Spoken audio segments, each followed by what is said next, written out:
Hey guys, Sangka here, and today I want to talk about leaks. There's a leak in the boat! My first Genshin video was going to be a 1-year anniversary retrospective. At least, that's what I planned. I want to assure you that I tried to talk myself out of making this video. Not because I didn't want to, but because with all my video ideas, I see them as purely for my own catharsis. Try as I might, however, I lost. Fueled by strong emotions to the internet chaos surrounding a game I quite like. I feel that this has enough merit to warrant its existence. It's rare form for me to even make a YouTube video. A quick glance at my channel will tell you that. Never mind having this more narrative analysis format. You must know then that this is all very serious. Leaks are by no means new in our gaming landscape, but every time they rear their leaky head, it doesn't fail to cause a splash in its self-made leaky puddle. So to validate the existence of this video in the endless sea that is the internet, I want to provide a new perspective to this drama-filled landscape. To open, leaks are a symptom. Philosophy is the problem. I once heard someone say, once you've created something and released it into the world, that thing doesn't just belong to you anymore. You may wonder where such profound words came from. A TED Talk? Twitter? A lost fortune cookie behind a couch I did not eat? Regardless of its dubious and quite stale, if I may add, origins, the landscape of copyright and DMCA takedowns seem to make this ideal laughable. But really think about it for a moment. The reason I agree with this sentiment is that its truth is quite tangible. How many spin-offs, fanfics, fan OCs or original characters, fan art of any given fandom have you seen? How many times have you heard of creators take inspiration from their community to shape their work, taking it to a place they originally had never intended? To share means to enter into that conversation. Your creation will take on a life of its own. You'll have fans, critics, lovers, haters. But the fact that you have any of that means that your work has had some effect on someone personally. Hold on to that thought. At the end of this, I hope that I can walk you through my thought process and why I think the way I do, to come to an understanding. Not an agreement, mind you, but an understanding. Though, if you agree and share the same sentiment by the end, that'd be really cool. Self-validation. Yeah. World of Warcraft and Final Fantasy XIV. Love them or hate them, they are two of the biggest MMOs on the market. With a large player base and even larger communities. Are you still holding on to that thought?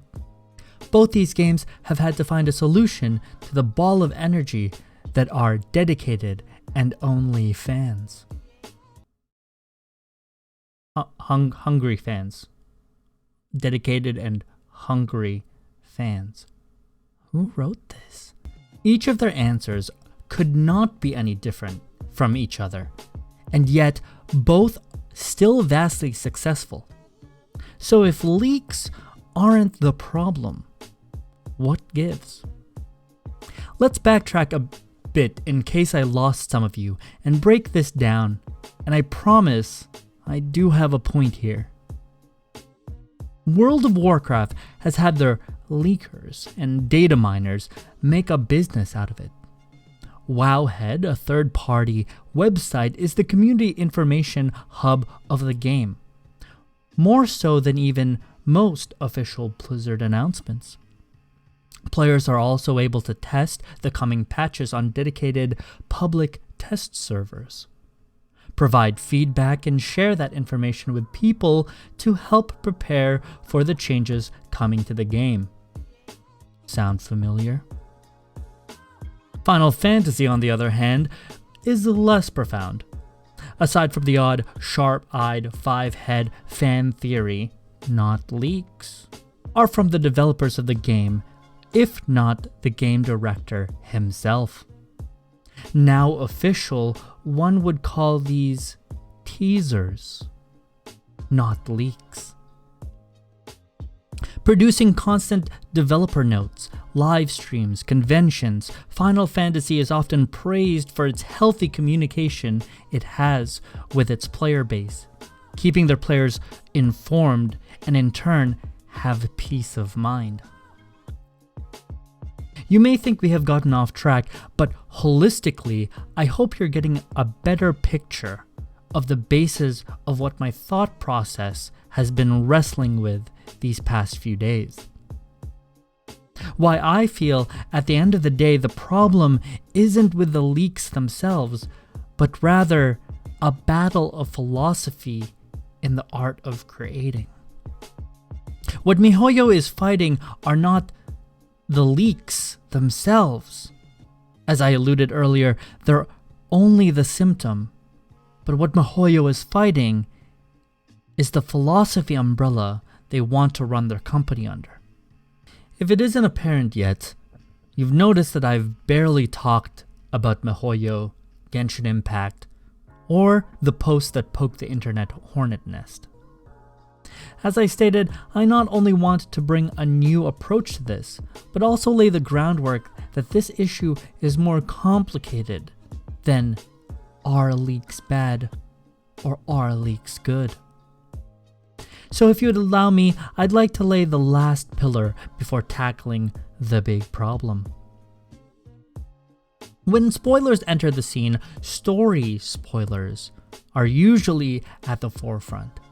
Whether it be books, movies, video games, it wasn't that long ago where we had spoilers like Darth Vader is Luke's father, Snape killed Dumbledore, and Ant-Man kills Thanos send shockwaves through the internet masses. Huh? Wait. He didn't? What about the butt? The butt thing didn't happen? Oh. See, that last one was a fake, but unless you saw it, how could you be sure? Now, personally, I'm the type of person that cares more about the how we got there versus what happened. A journey versus destination comparison, if you will. And for people who share that sentiment, this entire thing is a non-issue for you. For the rest of you, however, that do take issue, where do you draw the line of spoiler to fan theory to prediction? For most of us, that line would be proof, right? But I'd argue to say that in the case of Genshin Impact, where things are subject to change up until the release date, there was never any actual proof in the first place. Do you see how certain arguments that cite misinformation as a reason end up losing a bit of its weight? Whether it was purely a miscalculation, elaborate troll, or malicious intent, misinformation is going to abound in this wonderful space we know as the internet. Look no further than self-diagnosing on WebMD. I was going to stop there, but so near to the end, let me draw this analogy closer to home. With the most recent advent of the latest patch 1.4, Mihoyo released a timeline of events as they would unfold, clearly stating that on the launch of March 17th, 2021, patch 1.4 would be live with only the Hangouts available. They clearly stated that the Windbloom event would not start until the 19th later that week. Yet even with such clear communication from Mihoyo, content creators took to the web to boldly proclaim 1.4 was a disappointment, because it did not bring with it the promised event content. I bring this up not to condemn any one person or group, but to show the fact that, well-meaning as they may be, even with clear communication, misinformation will run rampant. I leveled the ground, set the foundation, and now I cannot put it off any longer. So let's bring this home and tackle the meteoric, that one's for you, GeoDaddy, conflict that is Genshin leaks. This is it.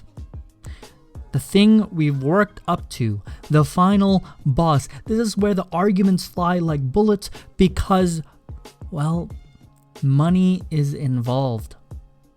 There's a lot I want to say, but that could take up a whole video by itself. So, failing as I may be, let me try to bring this trash can of a video into the station. Wait, that was supposed to be train crash. Who wrote this? Once I told my stream that Mihoyo was at a philosophical crossroads. It could continue going down the road it was progressing, or they could choose player goodwill. This was, of course, in relation to the player awards of a certain event, and the weapon banner outcry that soon followed. If you're confused about what I mean by player goodwill, let me explain in a short story. Jagex is best known for a little MMO called RuneScape, and while I would love to dive down their surprisingly entertaining history, I'll link to a video below explaining it better than I ever could, if you're interested. Essentially, it boils down to their company on the verge of bankruptcy due to well-meaning efforts to improve the game that instead ended up alienating its dedicated player base. With declining player counts, they only bounced back after entering a committed effort of communicating with its players. This rewarded them with not only financial success, but even more dedicated fans and players than ever before, having OSRS, Old School RuneScape, do better than its sequel counterparts. The point of the story is that while games chase after profits, there are intangibles that come with said profit. Now, don't get me wrong, I neither have business training nor own myself a multi-million-dollar company. My stance is solely based on my experience playing too many video games for my own good. I present you a hypothetical. If I ask you to invest $1 and know that after 1 month you would have $100 versus investing that same dollar and not knowing if you would owe $100 or make $100, which one would you choose? It's not a perfect example, but I would risk looking like an ass and assume you would pick the first one. With the peace of mind of knowing exactly what to expect, one would be more inclined to invest again. If you haven't picked it up already, I'm trying to make the connection, albeit poorly, of this hypothetical stock manipulation, otherwise known as Wall Street, to character leaks.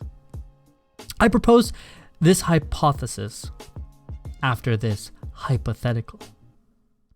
Players would be willing to spend more money if they had more information. Don't get me wrong, I understand that gambling and RNG is what make the gacha genre, and I am by no means saying to change that. My scrutiny only extends as far as being informed of the things to come. The leaks are a byproduct, a symptom, if you will, to the lack of information. This circles back to my first example of World of Warcraft and Final Fantasy XIV. Whether Mihoyo lets the community run free or take it under its own responsibility to inform its players doesn't really matter. The fact that at the end of the day, official teasers or unofficial leaks only serve to advance the game and its community. Officially or unofficially, call them teasers or leaks, when all is said and done, the big thing that players want to feel is that they are being heard. That the game which they are pouring their time, money, love into is being cared for by people who feel the same way they do. I have no doubt that Mihoyo will continue to find success in the future. It's just a matter of how they choose to do it.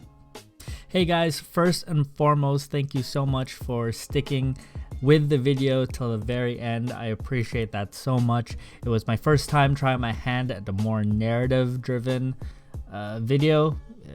Usually it's guides or just highlight clips or whatnot, so hopefully you enjoyed it. I do want to do more of these type of videos, this more analysis, retrospective thing. They are surprisingly take a while to make, so this is my first time. It was kind of rushed because I really wanted to get this out while the topic was still fresh in everyone's mind. So sorry for the jank, but hopefully you guys walk away with a new perspective or maybe more talking topics about this, because there is a lot more that I would have loved to say in the video, because I feel like this is applicable to all game developers, all game companies out there, and what philosophy they kind of want to go under, right? How much they want their community to be a part of the process. So I don't want to take any more of your time. It was kind of a long video, especially for me. So as always, I appreciate you guys so much. By all means, carry on the conversation in the comments below, or catch me over at twitch.tv/Sangka, and we can definitely chit chat over there, because it's practically my second home, maybe my first home. I spend a lot of time over there. So as always, thank you guys again so much. I appreciate you, and I'll see you guys in the next one. Take it easy.